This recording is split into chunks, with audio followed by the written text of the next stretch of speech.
L'orpaillage clandestin est un phénomène qui entraîne des conséquences multidimensionnelles touchant à la fois l'environnement, la sécurité et l'économie nationale.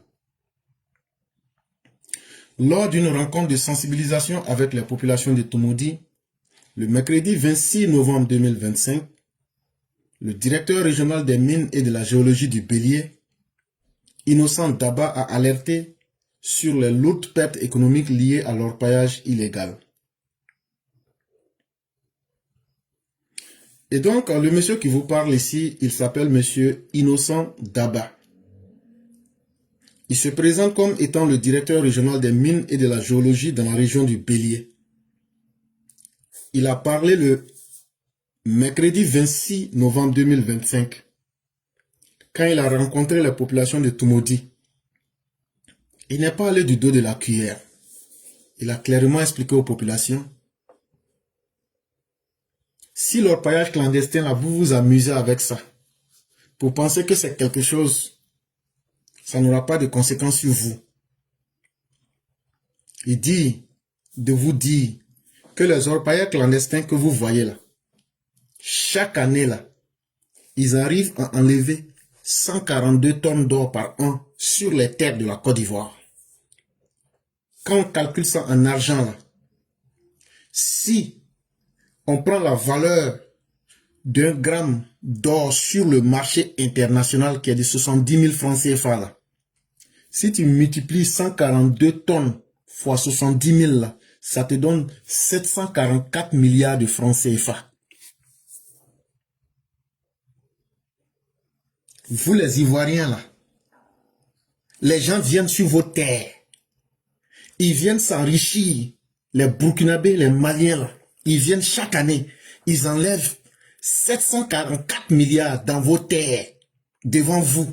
Et puis ils détruisent vos terres pour ajouter dessus, pour vous remettre ça. Ils détruisent vos cours d'eau pour que vous là, vous ayez des poisons dans vos nappes phréatiques. Et vous acceptez ça. L'orpaillage clandestin détruit vos terres agricoles. Ça pollue vos cours d'eau. Ça met en danger la population.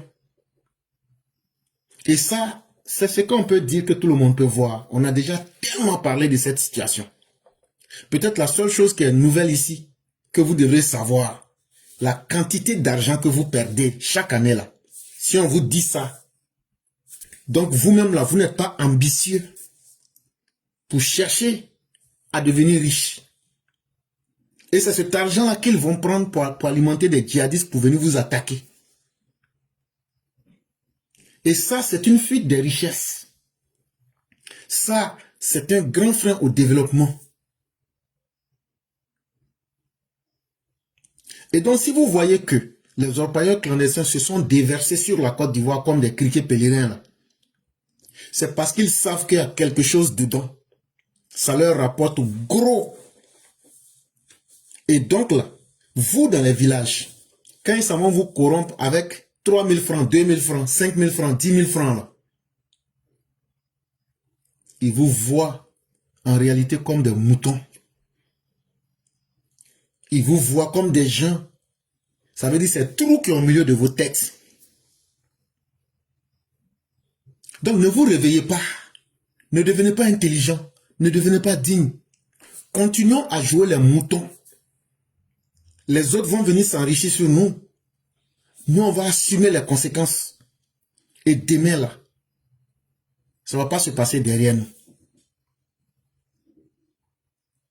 Et dans le problème d'orpailleurs clandestins, ce qu'on a découvert même, c'est qu'il y a un réseau de Libanais et d'Ivoiriens qui sont fortement impliqués dans ce domaine. Une activité extrêmement dangereuse. Mais dans cette activité, les gens se font beaucoup d'argent.